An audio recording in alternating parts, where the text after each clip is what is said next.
student, and as Maria said, I've been working on the Digitally Ready project for quite a long time now, it feels. We've got lots done, so I'm talking today about student experiences with digital literacies. So, as you've introduced the project, it's a JISC-funded initiative, and it's looking at better opportunities for staff and students here within the University of Reading. And we're not just looking at in-curricular, but extra-curricular as well, so to live, work and study in a digital world. And I focused on placements, so as I've just said, in-curricular and extra-curricular placements. And I did this because a placement is a really good opportunity for digital development for students, so that's why we decided to focus on placements. And that's the link to the blog. I'll give you that again at the end, but there's lots of blog posts that I've been doing throughout the project to kind of update what I've been looking at, and they're all available on there. So, more specifically, my research. So I was looking at skills and experience that help students to become digitally literate. So digital skills are embedded in all general employability skills. What I mean by that is there's not really a job now that you can think of that doesn't involve some form of kind of digital skills. So you're going to need to know how to use a computer and things like that. So that's why we focused on employability. So what did I actually do on my placement? Well, basically it was a lot of interviewing. I've interviewed over 50 people now throughout the university. That's academics, so that would be academics that might have supervised a student whilst doing a research placement, like Europe, or which I'll mention in just a second, or employers, so that would be an employer that had a university student working with them over the summer. Some already had a relationship with the university, or others would have had a student for the first time this summer. And of course I spoke to students as well, so a range of students across all different schools within the university on all different types of placements. So extracurricular, I focused on the two, predominantly focused on the two schemes run by the university called Europe, which is the Undergraduate Research Opportunities Programme, which is 6 weeks that you can do with an academic working on a specific research project. And the other one is SEED, which I can't, student employer something development, but it's basically working alongside a local employer within Reading. So the student will work with the employer, and that's usually more, it can be anything from 6 to 10 weeks. And they're all all different sorts of placements as well. And in curricula, I looked at so year in industry, for example, in the agriculture, it's quite common that most students might do a year in industry, so they'll do a four-year degree programme. The Real Job Scheme, another example of an in-curricular, which is writing typography, which is a module that the students will do, a compulsory module where they'll actually do real job for a client as if they were a real kind of designer. And the Silchester module, which is another mandatory module within archaeology, which first year students will do, and they'll actually go to the Silchester site and they have to kind of do some digging as if they were a real archaeologist, I suppose, and there's lots of digitalisation of things like Silchester that you might not expect to be so kind of digital, but I've been looking at all of these things. So I thought I'd just identify some key themes, which is what came from speaking to from all the people that I interviewed. So we just drew out a few things to give you an example of the things that I kind of heard from everybody. One of the main things was a tangible output. Particularly students that had got an opportunity to produce a tangible output whilst on their placement really, really valued their placement a lot more, and they really enjoyed their placement a lot more. So by that I mean they had something to show, so they produced maybe a poster or a brochure, or this student here, Harriet, she created these advertising boards. So they all use it, all of these things now you have to produce using digital technologies. So that was just an example that I heard time and time again, that students really valued a placement where they got to create something. And it kind of made them feel valued as well, because they had something to show for the work that they'd done. And my experience, because of my placement, I've now started to create like an online career portfolio, so it's basically like an online CV. But that's an example of how I've started to develop something digitally that I would never have even thought about doing had I not done my placement. Things that the student most valued was being immersed in the office environment, actually going in somewhere different other than the university environment. They also really valued contact with co-workers, so learning lots from adults, usually being in quite an adult environment, which lots of students don't actually have the opportunity to kind of be in day to day. And one of the things we drew from that is email etiquette, which I'll just show a short video of Cindy Becker, who is a placement tutor in English. We find that our students, when they go out on placement, develop skills which they obviously often didn't expect to develop.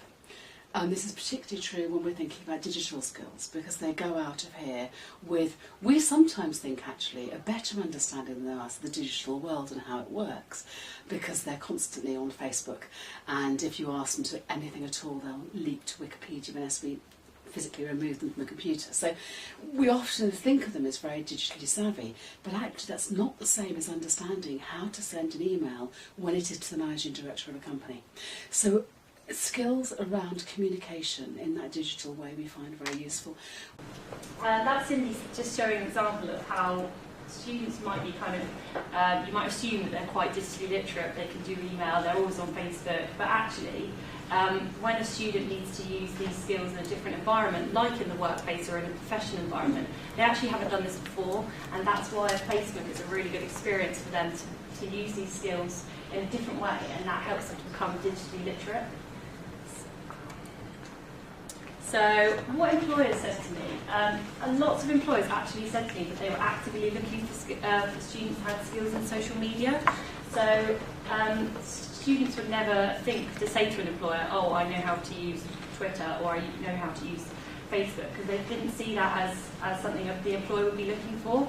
But actually it was quite the opposite. A lot of employers were specifically looking for students to do projects to set them up a Facebook group or to set them up a Twitter account. So yeah, as I said, it's using social media in a professional and strategic way. This is Carrie, who did a Europe placement, and she actually had to get students to do part of her psychology experiment, and she actually ended up using Facebook in quite a strategic way, making groups to target specific groups of students. So that's an example of using a digital skill and taking it further so that you can become digitally literate. And so she actually was very successful and managed to find exactly the kind of target group that she was looking for to help her with her experiment. And in my experience, I've been blogging throughout my placement, as I mentioned at the beginning, and it's helped me to learn a lot about blogging and what you put on your blog, think about who's going to be looking at it, the kind of things you want to get across to people, and even just what time you post a blog. You know, it can all make a difference, and it's learning these things that can really help you become very digitally literate. So, time to develop. I just wanted to mention this because it was a very important thing in terms of digital skills. And a lot of academics said that placements were too short. 6 weeks just wasn't long enough. And it's quite a key thing that with developing your digital skills, you do need time to let these skills kind of develop. You couldn't do it if they invested a lot of time in the student. Teaching them, it might take 2 or 3 weeks to use some kind of specialist software or something, and then the student would leave. It didn't really give the employer they didn't feel like they'd have got enough out of the student. So we have to bear in mind that this isn't kind of a quick thing. It can usually take quite a long time for these skills to develop. So I think we should just bear that in mind. And once the students that did have quite a long time to develop their skills, they were able to make much more of a positive contribution, and they were able to have a more lasting impact with the work that they did.